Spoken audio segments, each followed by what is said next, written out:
सामान्य वर्षारे ग्राम पालटि जाए दीप नदी पार हेले जाई मजुरी को जीवा अबा सौदा करबा संभव आ वर्षा दिन कथा कोन बा कहबो जदि रोगाग्रस्त हेले ताहाली खटिया हेउछि एम्बुलेंस एवं ग्रामवासी हेउछंती खटिया एम्बुलेंस रो ड्राइवर। ए घटनाटी हेउछि ढेंकानाल जिला कामाख्यानगर ब्लॉक कानपुर पंचायत रो गुंडीचानाली ग्रामर। स्वाधीनतार 7 दशंधि पर मध्य ग्राम को नाही पक्का रास्ता जहाँपाई ग्रामवासी माने नाही नथिबा असुविधार सम्मुखीन हेउछंती। एहार एक संवेदनशील उदाहरण मध्य आज देखिबाकु मिलिछि। करडाबणी ग्रामर हरिहर हस्तांक पत्नी बिजो हस्तांक प्रबल प्रसव वेदना हेबारु गर्भवती महिला को खटिया साहाय्य ग्रामवासी कांधरे बोही बोही रामियाळ नदी पार होई प्राय 6 किलोमीटर दूर कामाख्यानगर उपखंड चिकित्सालय भर्ती करथिले एवं संगे संगे महिलांकर एक कन्या संतान जन्म होइथिला।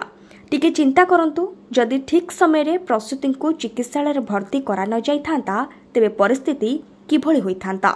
सूचनारू जनापड़ी ग्रामरू अन्य एक कच्चा रास्ता कामाख्यानगर को लगी किंतु बाउंसपाल पंचायत दे बुली बुली आसवाक पड़े। सेपटे बुली करी आसिले 12 किलोमीटर उपरे हेउथबा बेले सही रास्ताटी मध्य अति कदर्य।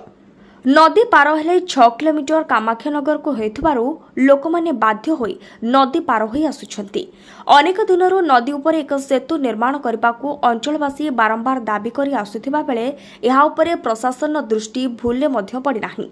नूतन सरकार तुरंत एहा उपरे दृष्टि देबा सहित लोकंको दुर्दशा दूर करबाकू गुहारी करिसंती ग्रामवासी।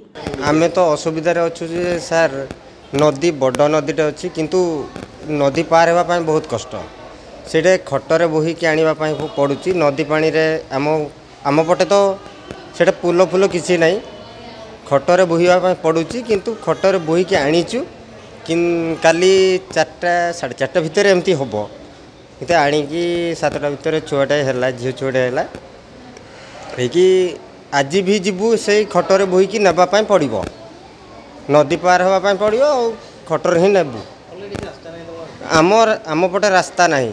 Dhenkanal Shivsundar report Niladrish media live.